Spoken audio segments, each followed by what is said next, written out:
Okay, so we're going to talk about the bilge system at the minute. So the bilges run the length of the vessel down the bottom. That's where everything, any water or things collect. And we need a way to get rid of that if we need to. So we have a manifold system here that's connected to a pump on the other side of this bulkhead on the front of the port motor. There's there. Red. And we have, to help us figure out what's going on here in the way of pipe work, there's a color system on board, and it's a standard thing for vessels. You can see that the manifold here is black, so black denotes bilge. Red is fire, green is seawater, brown is fuel, so there's different ones to tell you what it is. So this is our bilge system, because you can see all black pipes going everywhere. So through a series of valves, we can start the pump and configure these valves to draw water out of the 5 watertight compartments that we have on board.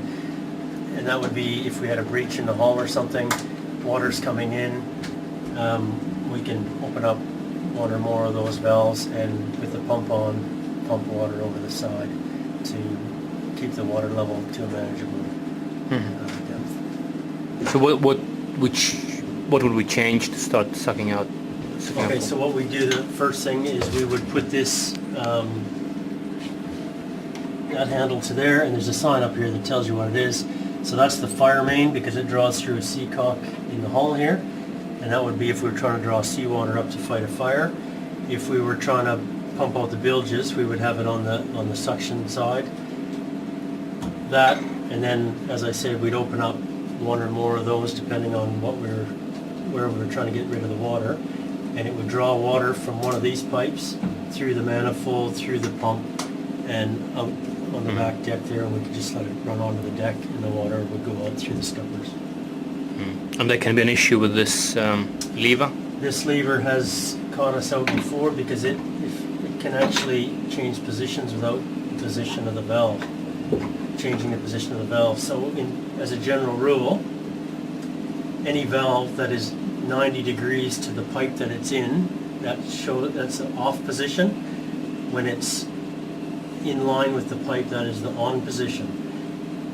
But this one can catch you out because you can move the handle without moving the valve.